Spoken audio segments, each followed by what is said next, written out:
1장 1절과 2절 말씀입니다. 골로새서 1장 1절과 2절 말씀. 한 목소리로 함께 읽겠습니다. 시작.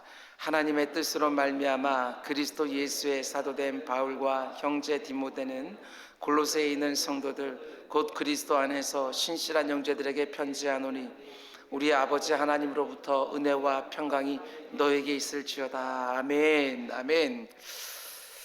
오늘부터 골로새서 강의가 시작이 되어집니다. 그 첫 번째 시간으로 오늘 말씀의 제목은 바르게 알고 제대로 믿고 합당하게 살아가라, 이런 제목으로 말씀 전하도록 하겠습니다. 예수 그리스도를 바르게 알고 제대로 믿고 그 아는 만큼, 그 믿는 만큼 합당하게 살아가게 하소서. 이것이 우리의 기도의 제목이 되기를 주님의 이름으로 축원을 드립니다. 코로나19로 사방이 다 막혀있는 것 같은 상황에서 우리는 계속해서 사도 바울의 옥중서신의 말씀들을 묵상하고 있습니다.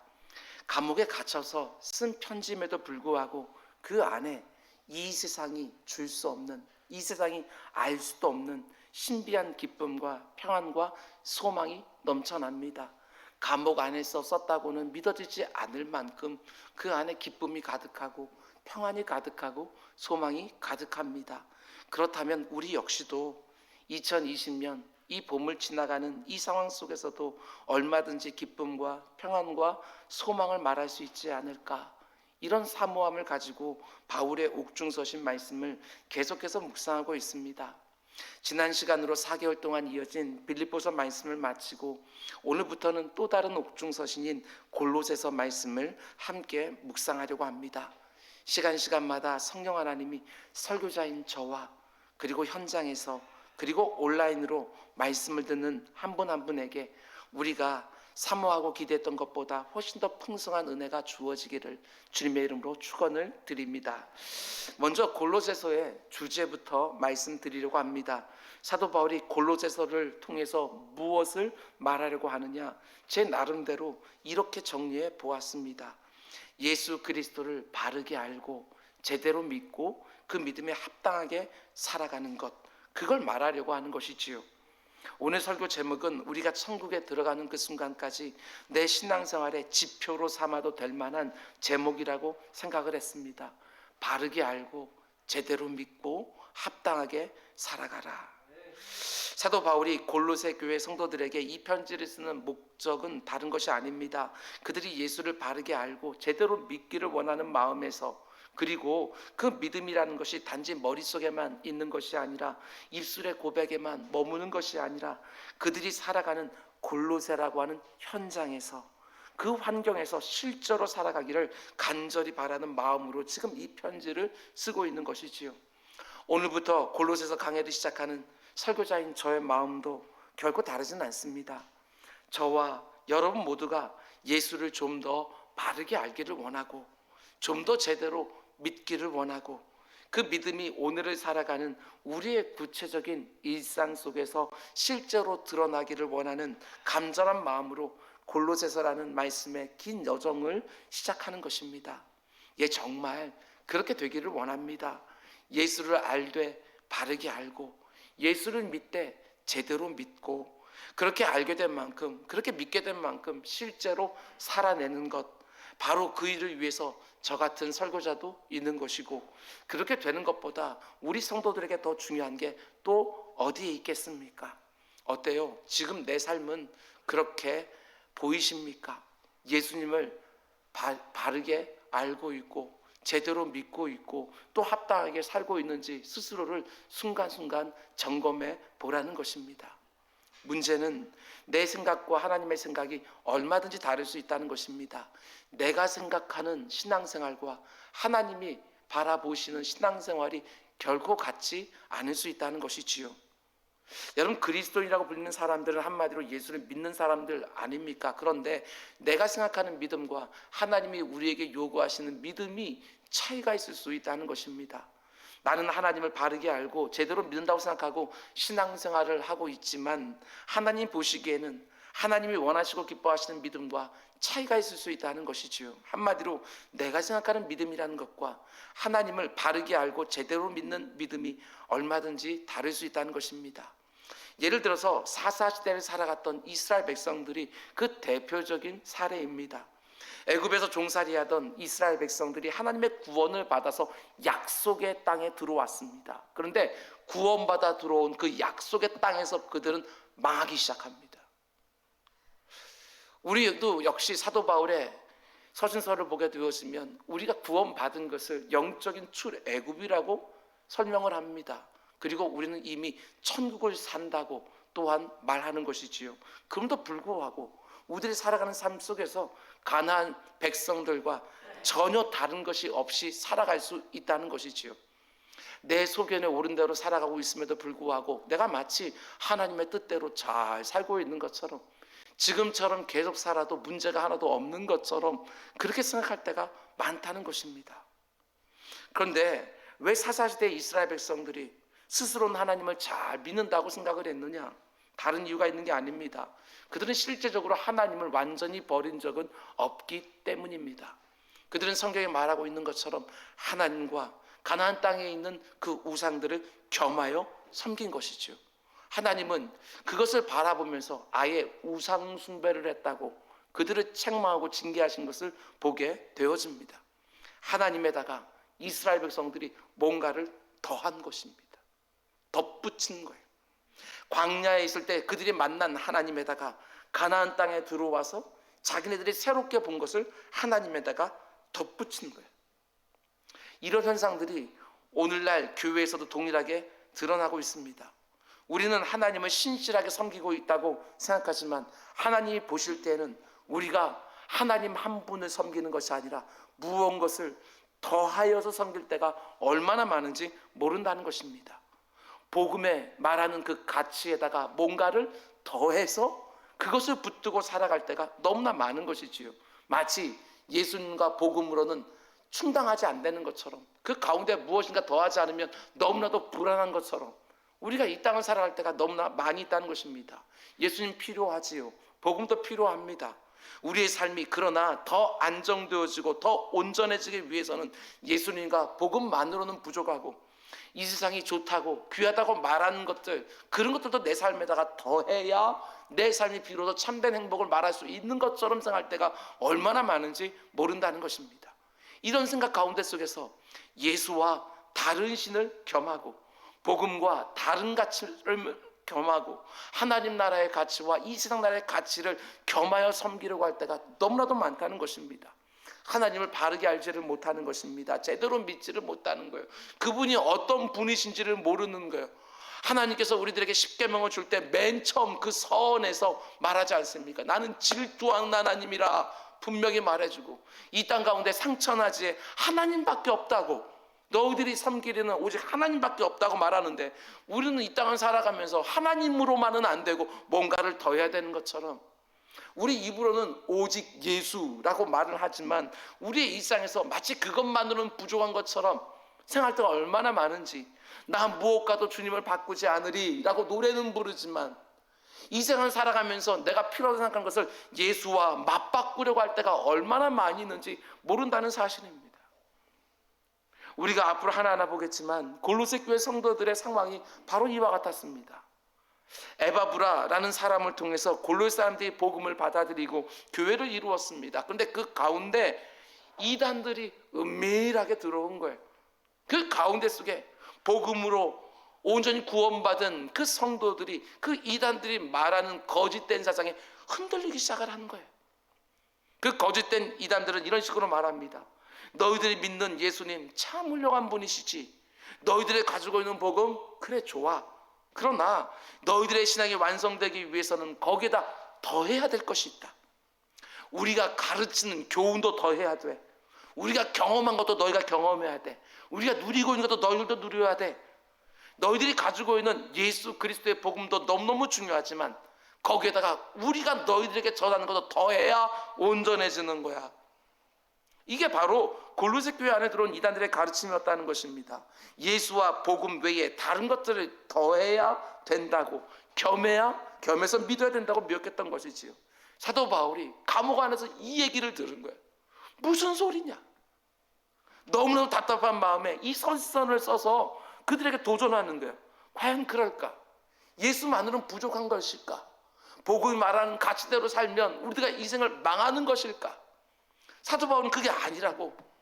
너희들이 예수 그리스도를 제대로 알지 못해서, 너희들이 복음의 가치를 제대로 모르기 때문에 이런 엉터리 같은 그 거짓 이단들이 말하는데 휘둘고 있구나, 책망하듯이 골로새 교회 성도들에게 예수는 이런 분이라고, 복음은 이런 거라고, 그걸 이 서신서에 담는 거예요. 복음이 그리스도인들에게 줄 수 있는 그 생명과 그 영광을 너희들이 알고 있냐고. 예수를 바르게 알고 제대로 믿을 때 성도가 누리는 그 충만함과 그 평안과 그 행복을 너희들이 알고 있냐고. 그것을 모르니까 흔들리고 있다고.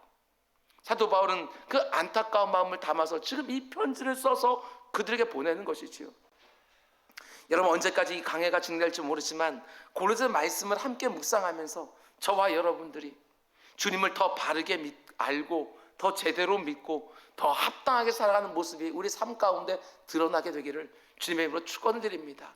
이것은 골로새 교회 성도들에게만 주는 것이 아니라 오늘 우리 교회에게도, 그리고 오늘 나에게도 주시는 하나님의 음성입니다. 오늘 우리가 함께 읽은 1절과 2절 말씀은 골로새 교회 성도들 향한 사도 바울의 인사말로 되어 있습니다. 바울의 13권의 서신서들을 보게 되어지면 일정한 순서들이 나타난 것을 보게 되었습니다. 맨 앞부분에 인사말이 나오고 그 다음에 감사의 말이 나옵니다. 그리고 기도가 나오지요. 골로새서 말씀도 마찬가지입니다. 1절과 2절 말씀 보면 인사말이 나오고 3절부터 8절까지가 그들 향한 사도 바울의 감사의 말이 나와요. 치하하는 말이 나옵니다. 그리고 9절부터 12절까지 골로새 교회 성도들 향한 사도 바울의 절절한 기도가 나오는 것을 보게 되었습니다. 어쩌면 단지 편지 형식이라고 생각하고 그냥 지나쳐도 될 내용이라고 생각할 수 있지만, 여러분, 성경은 불필요한 단어나 표현을 기록하고 있는 책이 절대로 아닙니다. 거기에 나오는 모든 것 하나하나가 너무나도 소중한 거예요. 오죽하면 1점이라도 건들지 말라, 이렇게 말할 정도로 우리가 불필요하게 의례적인 말을 생각하고 넘어갈 말들은 하나도 없는 것이고, 우리들의 형편에 따라서 전에는 그냥 넘어간 말씀이었지만 이번에는 그 자리에 엎드러져서 완전히 내 인생이 참혹하고 처절한 회개를 드리는 그 단어 하나, 그 접속사 하나, 그 조사 하나, 이런 것들 될 수 있는 것들이지요. 사도 바울은 지금 결코 의례적으로 이 인사말하는 것이 결코 아니라는 것입니다. 이 편지를 받게 될 골로새 교회 성도들의 형편을 염두에 두고 이 짧은 인사말 안에도 신학과 교훈을 담아서 주고 있는 것입니다. 특별히 이런 상황 가운데 고린도 교회 성도들을 이단으로부터 지키기 위해서 사도 바울은 무엇보다도 그들의 정체성에 대해서 말하면서 시작하는 거예요. 인사말 안에다가 그들이 어떤 사람인지 그 정체성을 알아야 그 정체성에 맞게 살아가지 않겠습니까? 내가 목사인 걸 알고 있어야 목사답게 살 것이고, 내가 장로인 줄 권사인 줄 알고 있어야 거기에 합당하게 살아갈 것이고, 내가 구원받은 성도라는 걸 분명히 알고 있어야 거기에 합당하게 살지 않겠냐는 거예요. 그 정체성을 이 짧은 인사말 속에도 사도 바울이 담아놓은 것을 보게 되었습니다. 먼저 1절 말씀 보면 이 편지의 발신자가 되어지는 사도 바울의 정체성을 스스로 밝히는 것을 보게 되어집니다. 하나님의 뜻으로 말미암아 그리스도 예수의 사도된 바울과 형제 디모데는 하고, 누가 이 편지를 보내는지 정체성을 밝혀주지요. 그러면 2절을 보게 되어지면 이제 이 편지를 받게 될 수신자들의 정체성까지 말해줍니다. 2절, 골로새에 있는 성도들 곧 그리스도 안에서 신실한 형제들에게 편지하노니 우리 아버지 하나님으로부터 은혜와 평강이 너희에게 있을지어다. 골로새 교회 성도들을 가리켜서 사도 바울이 어떻게 부르고 있습니까? 너희들은 성도라고, 너희들은 주 안에서 신실한 형제들이라고, 너희들은 하나님께서 주시는 은혜와 평강으로만 사라지는 사람들이라고, 이렇게 말하는 것이지요. 여러분, 이 부분을 중심으로 오늘과 다음 주의 설교의 소제목을 저는 이렇게 붙여놓았습니다. 골로새에서 그리스도인으로 산다는 것. 골로새라는 도시에서 그리스도인들은 어떻게 살아야 되는가? 짧은 인사말을 통해서 바울은 크게 세 가지를 말하는 것입니다. 성도로 살아가라, 그리스도 안에서 신실한 형제들로 살아가라. 하나님께서 주시는 은혜와 평강으로 살아가라. 여기서 여러분, 골로새라는 도시가 상징하는 것은 저와 여러분이 살아가고 있는 이 세상을 말하는 것입니다. 그러니까 그리스도인들은 이 세상에서 어떤 모습으로 살아가야 되느냐, 굉장히 중요한 주제입니다. 이 세상을 어떻게 사는 것이 그리스도인답게 살아가는 것인지.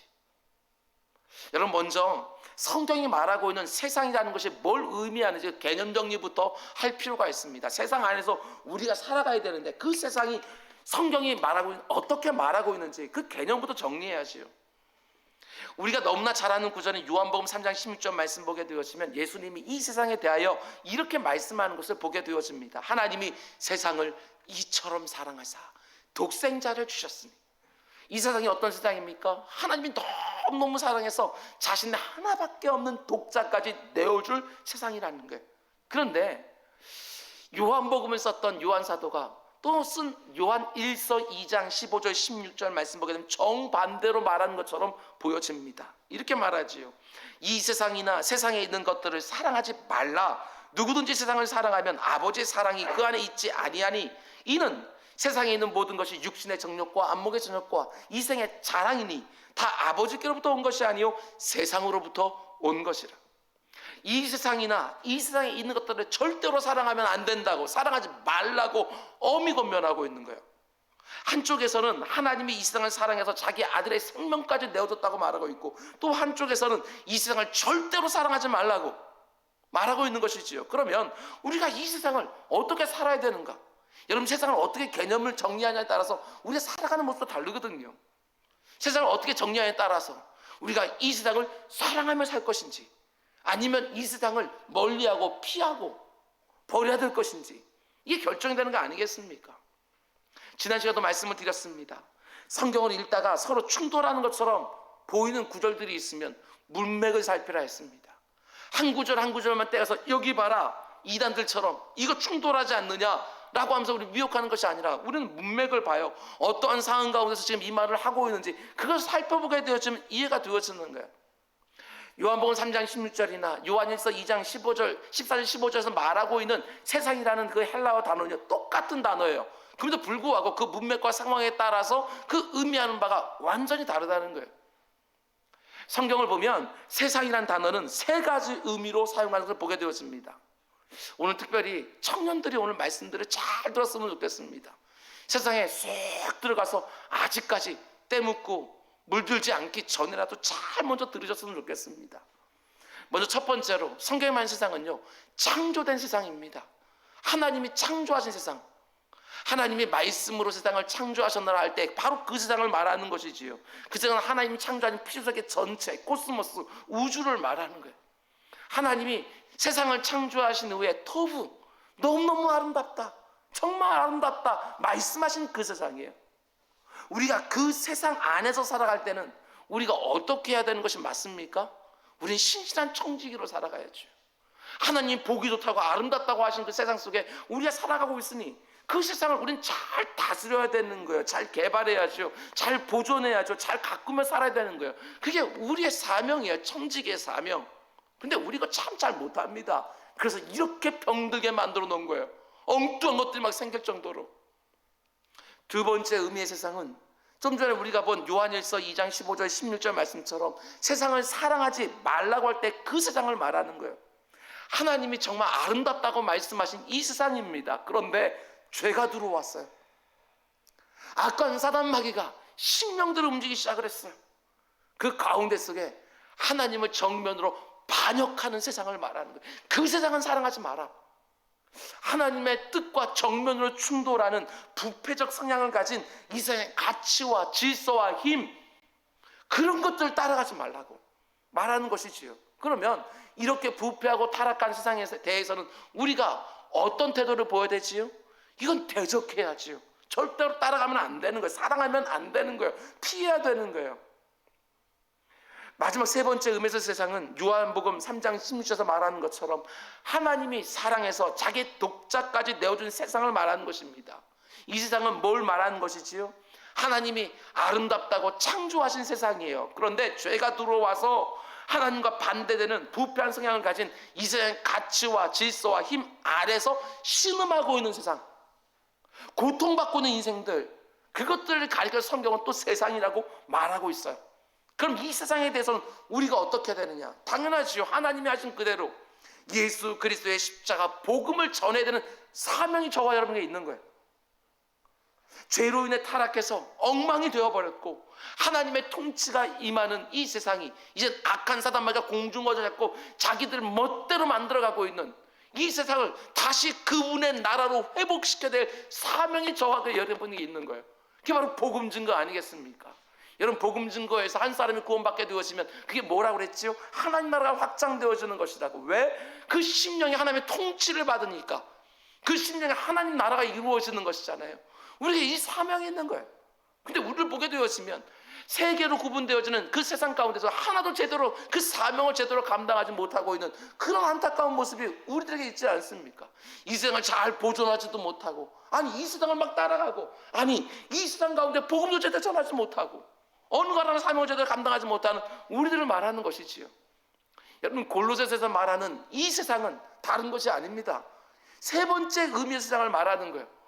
비록 타락하고 부패했지만 그 가운데 주의 성도들이 들어가서 그들이 살아가는 모습 하나하나로, 그들이 전도하는 복음 하나하나로 다시금 하나님의 통치가 이루어진 그 나라로 회복시켜야 될 나라, 땅, 그것이 바로 골로새라는 곳이지요. 그 세상 가운데 우리는 살아가고 있는 거예요. 그래서 우리 그리스도인들이 골로새가 상징하는 이 세상에서 어떻게 살아야 되느냐, 세상을 대하는 그리스도인 태도, 여기에 크게 세 가지가 있습니다. 중요한 부분을 잘 들으시기 바랍니다. 하나는요, 우리가 이 세상 안에서 타협하며 사는 거예요. 타협, 동화되어 사는 것이지요. 두 번째는요, 분리되어 사는 삶이고, 세 번째는 그 안에 살아가지만 구별되어 사는 것이고. 타협하는 거, 그리고 분리되어지는 거, 그리고 구별되어 살아가는 거. 하나씩 살펴보면 나는 어디에 속해 있는지 한번 좀 보시기 바랍니다. 먼저 첫 번째로 이 세상과 타협하는 것입니다. 이 세상과 똑같아지는 거예요. 동화되어지는 거예요. 구별이 안 돼요. 그리스도임에도 불구하고 세상의 가치를 그대로 따라 삽니다. 우리가 잘 아는 로마서 12장 2절 말씀, 로마서 말씀은 참 멋져요. 16절까지 되어져 있는데 11장까지는 복음이 무엇인지 신학적인 내용을 말해주고 12장부터 시작해서 적용에 대해서 말해주거든요. 그런데 그 적용본이 시작하자마자 사도 바울이 뭐라고 말합니까? 너희는 이 세대, 이 세상을 본받지 마라, 이렇게 말합니다. 본받지 말라고. 근데 여기서 본이라는 의미가 뭐냐, 이런 뜻입니다. 우리 교회 앞에 있는 우진학교와 중암중학교 앞에 보게 되었으면 그 사이에 붕어빵을 굽는 아저씨가 계셔요. 그 아저씨가 붕어빵 굽는 모습을 좀 잘 보면은요, 붕어 모양을 한 그 틀 위에다가 기름을 바르고 거기다 밀가루 반죽을 묽게 해서 거기다 붓고 거기다가 맛있는 팥을 넣고 또 똑같은 붕어 모양의 틀로 덮어요. 그리고 돌리면서 좌우로 구워내는 것이지요. 그러면 그 본에 새겨진 붕어빵의 모양이 계속 나오는 거예요. 그게 바로 본이에요. 본, 틀이라는 것이죠. 마찬가지로 이 세상의 본을 가지고 있어요. 무시무시해. 그걸로 막 찍어내요, 사람들을. 이 땅을 살아가는 그 소중한 단 한 번밖에 없는 그 생을 이 세상에 자기들이 가지고 있는 그 본으로 찍어내는 거예요. 붕어빵처럼. 이 세상에 가지고 있는 틀과 본, 그게 무엇이지요? 이 땅을 살 때는 이 정도는 가져야 되고, 이 정도는 인정받아야 되고, 자녀들은 이렇게 저렇게 양육해야 되고, 이렇게 해야 성공해서 돈을 버는 것이고, 이렇게 관계를 맺고 서로 밀어주고 땡겨주는 것이고, 이런 식의 본과 틀이 이 세상에 있어요. 그런데 그리스도인들이 이 틀에 맞춰서 살아간다? 그게 바로 타협이고 동화 아니겠습니까? 그리스도인이 하나님 나라의 가치와 성경의 가치와 예수 그리스도를 본으로 삼고 살아가야 되는데, 우리가 신앙생활한 연수만큼이나 예수 그리스도의 장성한 분량의 모습으로 자라나고 예수 그리스도를 쏙 빼닮은 그분의 붕어빵으로 이 땅에 찍혀서 나와 살아야 되는 것인데, 아니 살면 살수록 타협하고 동화되면서 세상이 찍어내는 그 틀 안에서 하나씩 튀어나오는 거예요. 유아부, 유치부, 유년부, 초등부, 청소년부, 청년 2부, 청년 1부, 교회 안에 있을 때는 그래도 어느 정도 되는 것 같은데 세상 속으로 나가게 되었으면 어느샌가부터 그들이 찍어낸 틀 가운데 다 찍혀가지고서 다 그대로 쏟아져 나오는 거예요.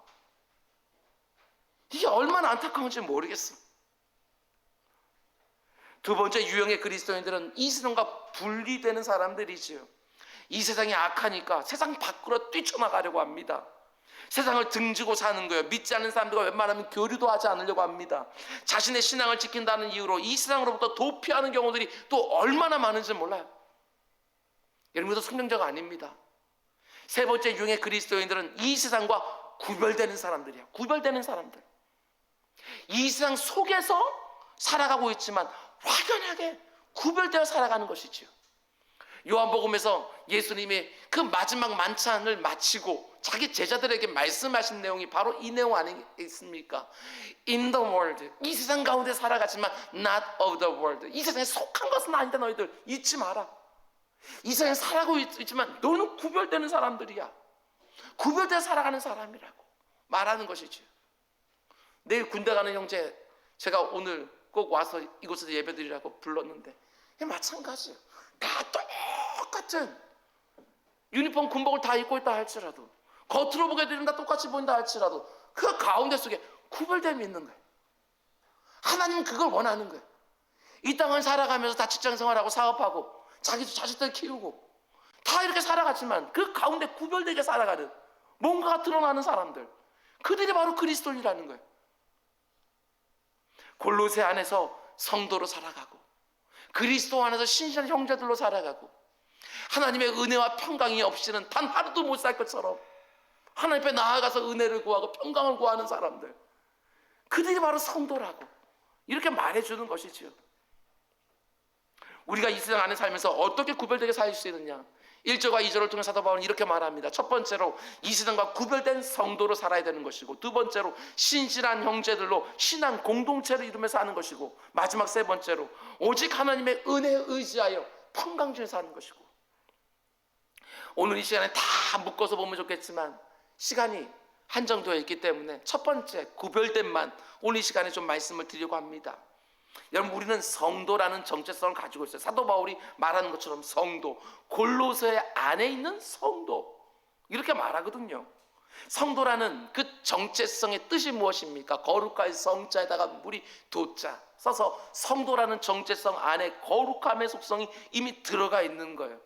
히브리어로 그 유명한 카다쉬라고 하는 동사지요. 이게 set apart, 따로 떼어놓는 거예요.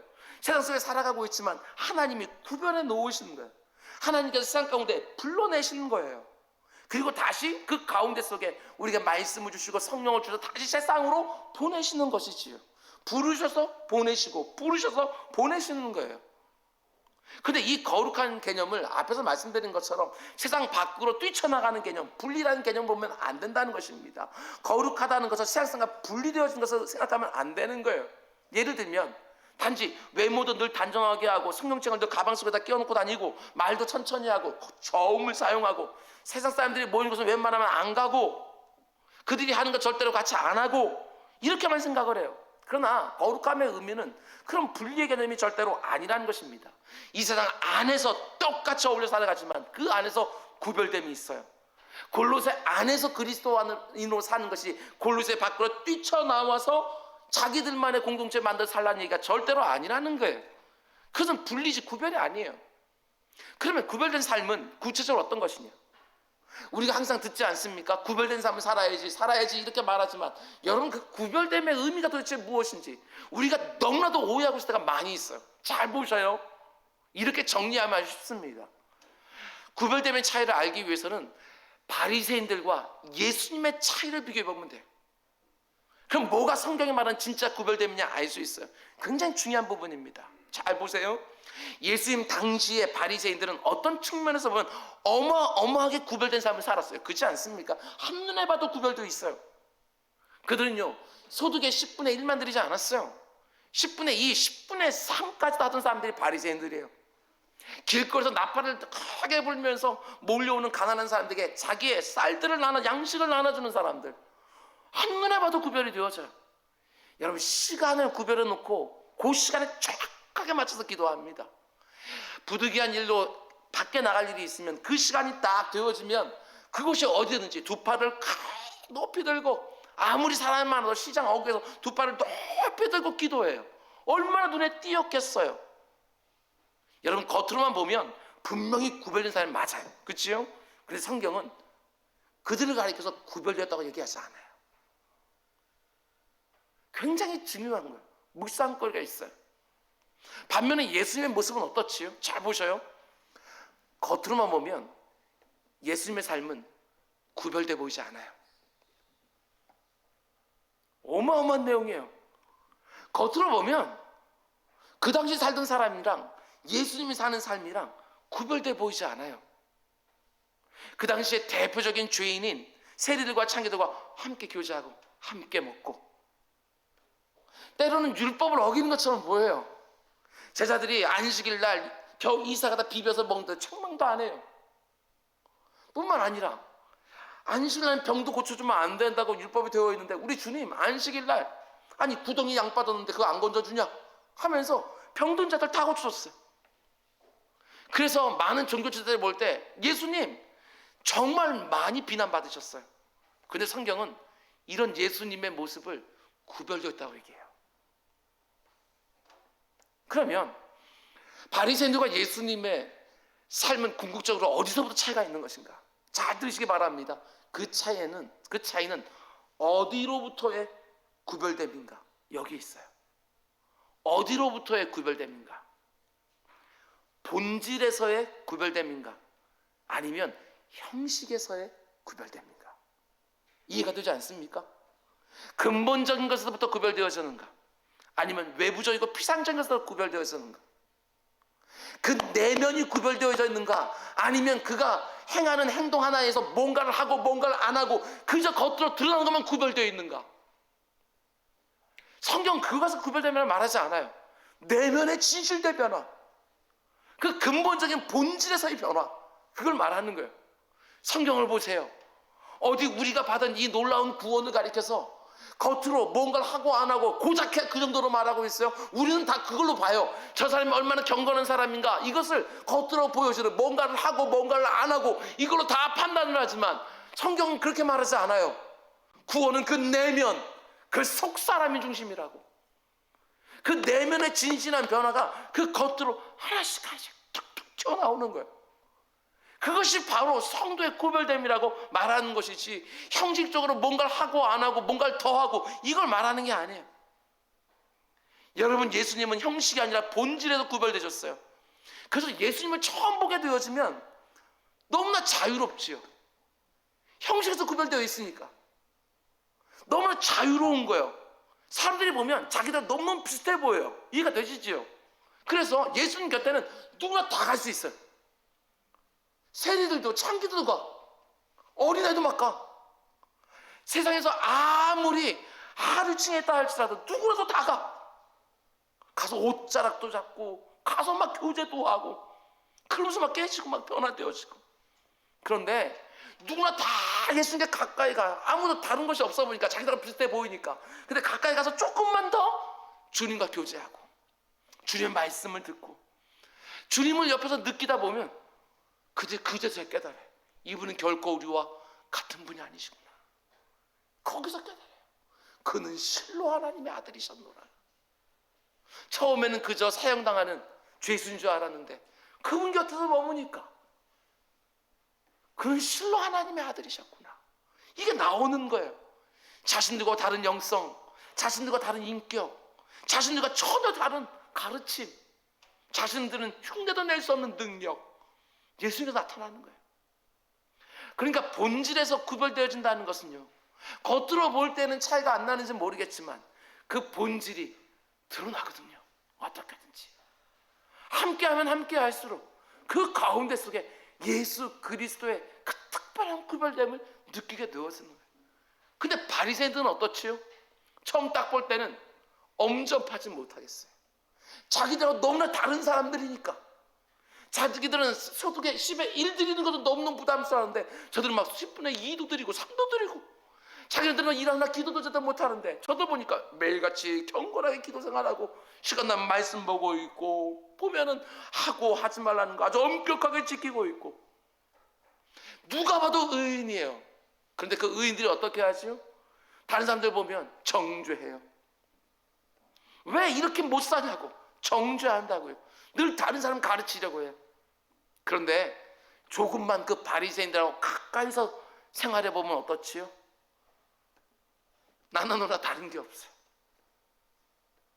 맨 처음엔 굉장히 구별된다고 생각했는데 같이 있어 보니까 똑같이 탐욕스럽고 똑같이 이기적이고 똑같이 자기 욕망만 추구해요. 겉으로 보면 너무나도 거룩해 보이고 경건해 보이지만 그 본질, 그 속은 어떠냐고요. 예수님이 바리새인들에 가서 뭐라고 책망하시죠? 이 회칠한 무덤들아. 회를 칠했던 게 뭐야? 베개가루를 다 칠했어요. 밖에서 너무 깨끗하죠. 한 게 거기서 눕고 싶어요. 그런데 그 속을 들여다보면 어떻게 돼요? 시체성 냄새가 풀풀 나는 거예요. 이게 구별됨이 절대로 아니라는 것입니다. 왜 이런 현상이 나타납니까? 그들은 본질에서부터 구별된 것이 아니라 철저하게 형식에서만 구별되어 있으니까 조금만 가까이 가게 되었으면 시체성 냄새가 나는 거예요. 본질은 하나도 안 변했어요. 저는 이게 너무너무 두려워요. 저와 여러분의 모습이 될까 봐. 살아가는 모습 보면 분명히 구별된 것 같은데 그 안에 보면 세상 사람과 똑같이 그거 가지고 싶어하고 세상 사람 똑같이 그거 되고 싶어하고 세상 사람과 똑같이 이런 대접받고 싶어하고 침배가 없는 본질이 배어나오는 거예요. 그런 면에서 볼 때 성도는 이 세상을 어떻게 구별됨을 드러내며 살아야 되는가? 두 가지 말씀드립니다. 앞에서 말씀드린 것처럼 첫 번째로 단지 형식적인 구별됨만이 아니라 여러분 내 속사람 여기에 더 신경을 쓰셔야 돼요. 내 속사람에 더 신경을 써야 돼요.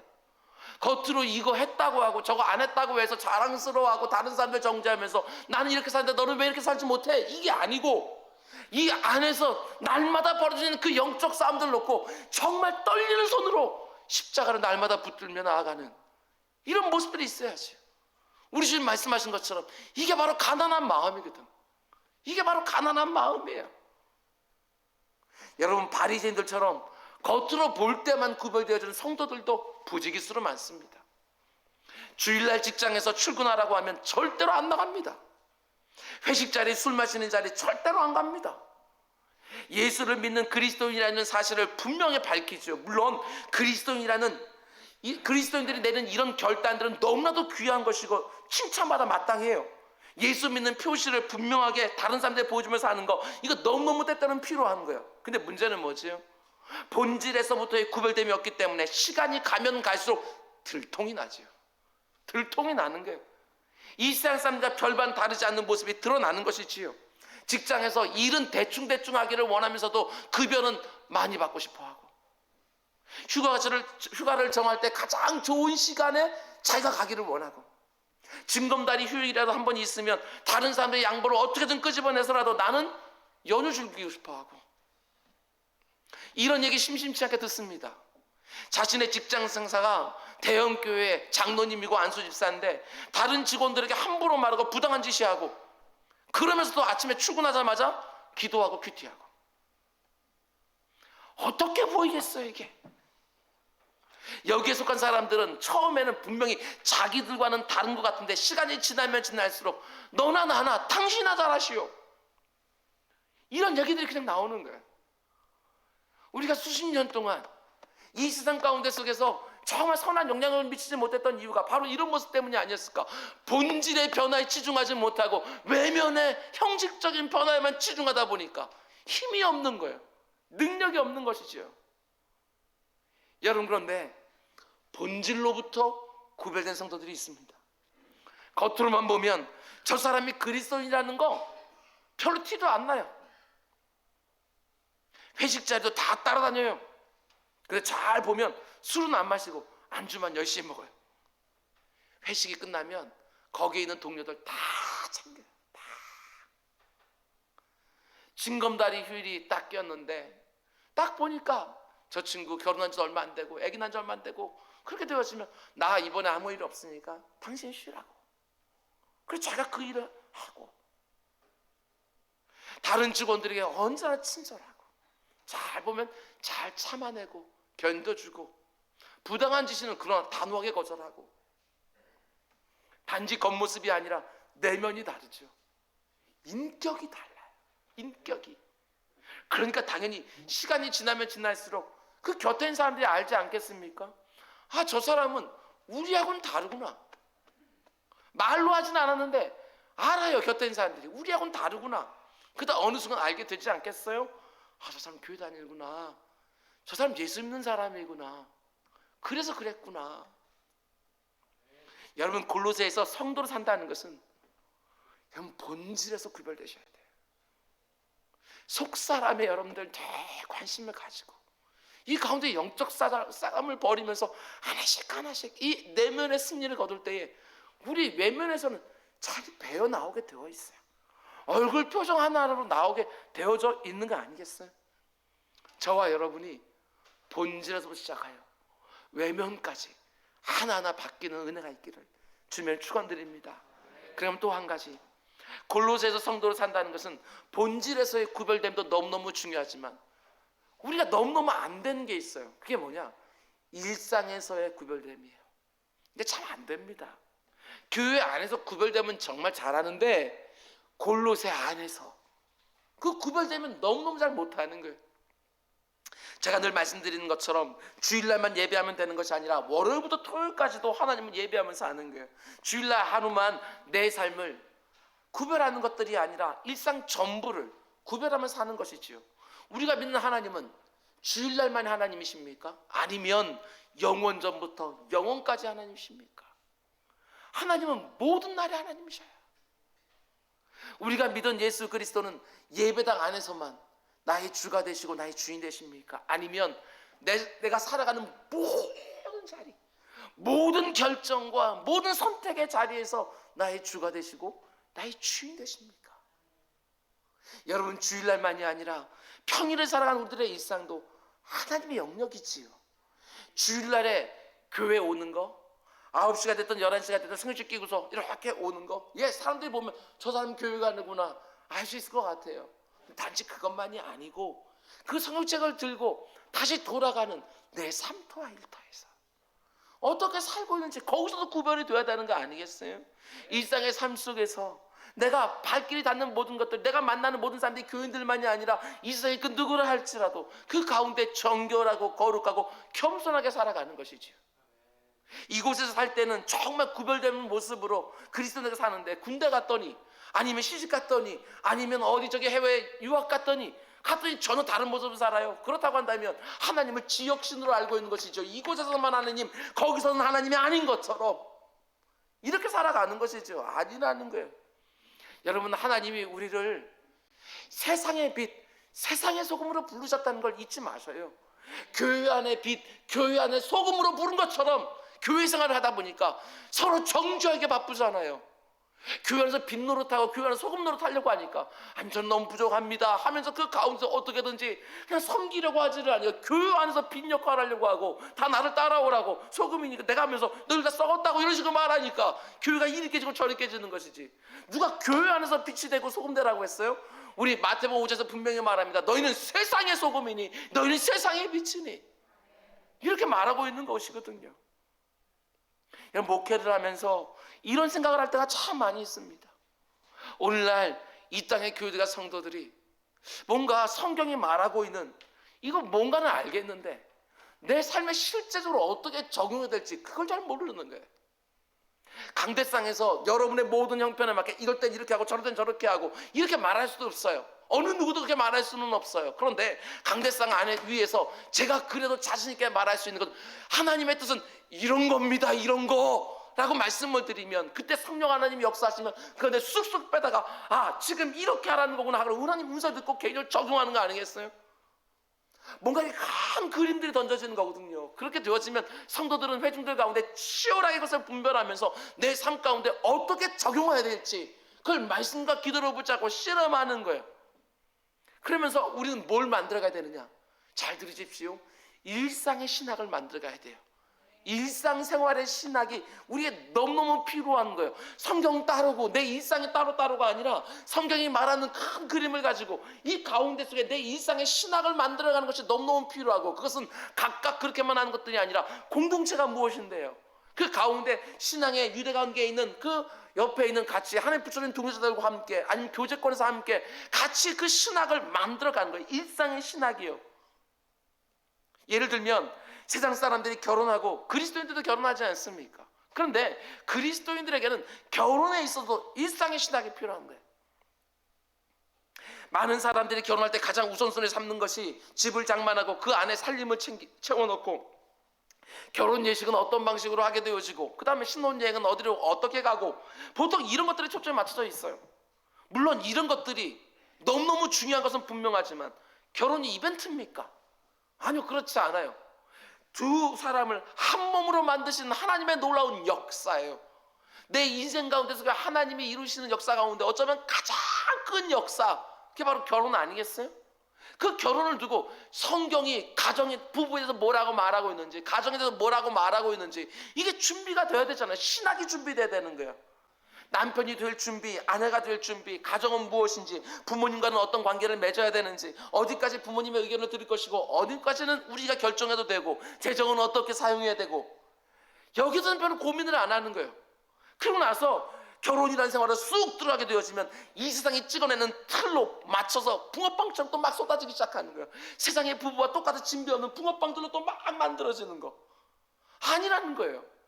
결혼이라는 일상에 대한 신학이 우리에게 너무너무 필요한 거 아니겠습니까? 이것도요, 성도들이 함께 고민하면서 함께 일상의 신학을 만들어야 될 영역인 거예요. 저도 그렇고 여러분도 그렇지만 자녀 교육 얼마나 힘든지 몰라요. 자녀 교육이요, 너무너무 힘든 거예요. 애들을 어떻게 키워야 되는가?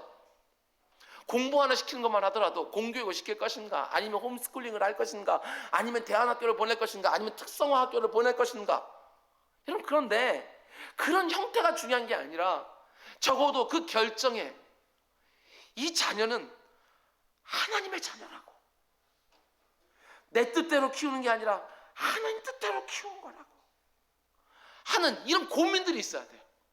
어떻게 키워야 이 땅 가운데 속에서 정말 청지기가 최선을 다해서 하나님이 원하시는 그 모양으로 또 만들어 갈 것인지, 이 세상에 찍어내는 붕어빵이 아니라 성경 말씀이 찍어내는 붕어빵으로 어떻게 만들 수 있는지 부모들이 고민을 좀 해야 되는데, 이렇게 애들 키워도 세상이 말하면 거기 또 다 지켜받아가지고서 우리도 그렇게 자녀들 키우고 있는. 직장 생활은 또 어떻게 됩니까? 어떤 직장에 어떤 목적 때문에 들어가지요? 연봉입니까? 아니면 고용 안전성입니까? 복지입니까? 그게 필요 없다는 얘기가 아니라 우리 성도들은요, 그 무엇보다도 나의 생명 속에 담겨져 있는 하나님께 주신 소명이 뭐냐? 나를 통해서 하나님이 뭘 하기를 원하시느냐? 이걸 말씀과 기도로 분별을 해야 되는데, 세상 사람들이 이런 직장 저런 직장 이것도 좋다고 말하니까 또 거기 붕어빵잘 막 지켜가지고서 이리 가고 저리 가고 성적 쫙 밀어서 막 쏟아지고, 아니라는 거예요. 일상의 신학이 필요하다는 것입니다. 사업장은 또 어떻게 경영해야 되지요? 골로새라는 세상 안에서 사업장을 경영할 때 어떤 식으로 구별됨을 드러내야 되는지, 이건 역시도 우리 그리스도인 사업가들은요, 여러분 반드시 고민하셔야 돼요.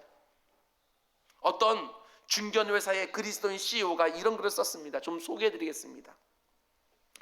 나는 이 기업의 CEO가 된다는 것이 이 기업에서 나오는 수익을 가지고 11조를 많이 하고 헌금을 많이 하고 매일 아침마다 경건의 시간을 갖고 또 믿지 않는 사람들을 고용해서 그리스도인 되게 하는 것, 그것이 나를 이 기업의 CEO로 부르신 하나님의 첫 번째 소명이라고 생각하지 않습니다. 하나님이 나를 이 기업의 CEO로 부르신 첫 번째 목적은 이 기업에 고용된 모든 직원들이 실직하지 않도록 탄탄하게 기업을 경영하는 걸 생각합니다. 아무리 11조를 많이 하고 아무리 감사헌금, 구제헌금, 성경금을 많이 한다 할지라도 기업 자체가 무너지면 그 가장과 연결되어진 모든 가족들의 생계 자체가 무너지는 것이기에 내가 하나님께 부름받은 소명은 이 직원들의 생계와 고용의 안정성을 위하여 최선을 다하여 기업을 경영하는 것입니다. 그게 바로 나를 향한 하나님의 부르심이라고 생각하고 있습니다. 그러면서 이렇게 덧붙입니다. 헌금하고 전도하는 것은 사업을 경영하는 CEO로서의 부르심이 아니라, 다시 말씀드립니다, 헌금하고 전도하는 것은 기업 CEO로서의 부르심이 아니라 모든 그리스도인을 향한 부르심이죠. 그건 기본이라는 거예요. 기본. 나는 그런 것들을 최우선적으로 할 것입니다. 그러나 내가 그런 것을 했다고 해서 기업 CEO로서의 소명에 최선을 다하지 않는다면 그것은 분명히 나를 이곳으로 부르신 하나님의 뜻과는 다른 것이라고 생각하고 있습니다. 그리고 또 한 가지, 나하고 같이 거래하는 모든 업체들마다 복되게 되어지는 것. 그리고 우리 회사에서 만드는 제품들을 사용하는 고객들이 만족할 수 있게 하는 것. 그게 바로 나를 향한 하나님의 부르심이라고 저는 생각하고 오늘까지 왔습니다. 저는 이게 맞다고 생각해요. 물론 이분의 간증은 개인적인 신앙 고백이고 이 가운데 속에 문제 제기할 것들도 많이 있겠지만, 그러나 분명하게 제가 원하는 것은 고민 좀 하자 하는 거예요. 너무 게으른 거 아니에요? 세상이 찍어주는 대로 막 사업하는 거 말고, 이 영역에서 사업하는데 뭐가 하나님이 기뻐하시는 경영인지 고민 좀 하자는 거예요. 고민 좀. 나도 사업하고 저도 사업해요. 그럼 같이 함께 기도하면서 고민 좀 하자는 거예요. 일상의 신학을 좀 만들어 가자는 거예요. 여러분, 제가 골로새서 강해를 시작하면서 간절히 소원하며 기도하는 것도 마찬가지예요. 우리 삶 구석구석에 일상의 신학이 생기기를 주님의 축원드립니다. 예수 그리스도를 바르게 알고 제대로 믿고 그 믿음에 합당한 일상을 살아가기를 원하는 거예요. 일상의 모든 영역에서 결혼과 출산과 양육과 교육과 직장과 사업장 등등 모든 일상의 영역 안에서 하나님의 뜻을 치열하게 묻고 또 고민하고 옆에 있는 사람들과 나누고, 그러면서 일상의 신학을 함께 만들어갈 때 저는 확신합니다. 우리의 다음 세대는 조금 더 수월하지 않겠어요? 우리가 시행착오를 다 너도 한번 겪어봐 이거 말고, 아무리 꼰대 소리 듣는다 할지라도 그 가운데 속에 그래 너희들 마음대로 해 라고 할지라도 우리가 좀 이렇게 하면서 좀 뭔가 바운더 좀 만들어낼 수 있는, 그것도 내가 원하는 건 내 생각대로 말고 하나님께서 말씀하시는 그 시대 속에서 말씀한 걸 서로 분별하면서 그도 울타리 좀 쳐주면서 그 가운데서 마음껏 하나님이 원하시는 기뻐하시는 일을 감당하는 다음 세들이 우리 다음에 이어지기를 사모하는 그런 모습들이 우리 기성세들의 책무 아니에요. 책무. 부모라는 내 인생의 본을 가지고 내 자녀를 툭 하고 찍어내도 부끄럽지 않게, 우리 지금 세대들이 지금 하나님 앞에 씨름하는 모든 것들로 우리 다음 세대, 우리 주일학교는 친구들을 꾹 하고 찍어내도 그 가운데 하나님 앞에 갔을 때 크게 책망받지 않을 만큼 그렇게 살아가야 되지 않겠냐고요. 결국 우리가 이 세상에서 골로새에서 살아간다는 것은 성도의 삶을 사는 것이고 구별된 삶을 사는 것인데, 여러분 잊지 마십시오. 본질에서의 구별이에요. 형직에서 구별되어진 바리새인들처럼 여러분 함부로 다른 사람에게 말하지 마시고 이 본질에서 싸움들을 계속해서 나가는 거예요.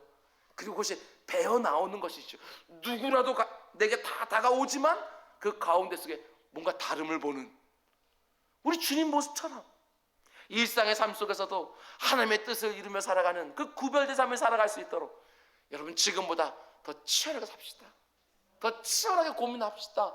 말씀 더욱더 치열하게 묵상하고 기도 자리에 나가서 그 묵상을 놓고 기도할 때 힘 달라고 기도하고, 달라도 뭔가 달라야 될 거 아니겠어요? 이렇게 꾸미는 거 말고 뭔가 이렇게 배워나오는 달라짐이 있어야 되는 거 아니겠어요? 정말 원하는 것은 저와 여러분이 일상 영역 모든 구석구석에서 일상의 신학을 가지고 경건한 문화를 만들어가는 일에 쓰임받는 우리 모두가 될 수 있기를 주님의 이름으로 축원드립니다. 기도하겠습니다. 사랑이 많으신 아버지 감사합니다. 이 땅을 살아가는데 그저 동화되어서 타협하며 사는 것으로 만족하지 않게 하시고, 아버님 그 가운데 확연한 구별됨을 가지고 이 땅 가운데 속에 내 안에 시작된 구원이 얼마나 엄청난 것인지 내 입으로만이 아니라 내 말 한마디, 표정 하나하나, 결정하고 판단하는 모든 것 하나하나로 드러내며 살아가는 우리 모두가 될 수 있도록 주님 인도하여 주옵소서. 우리 은주학교회가 아버지 하나님 다른 사람들이 들어오기에 주춤주춤하는 교회가 아니라 누구라도 쑥 들어왔다가 똑같은 줄 알았는데 그 가운데 속에 예수 그리스도로 말미암는 변화들을 경험하는 놀라운 은혜가 있게 하여 주옵소서. 예수님의 이름으로 기도드렸습니다. 아멘.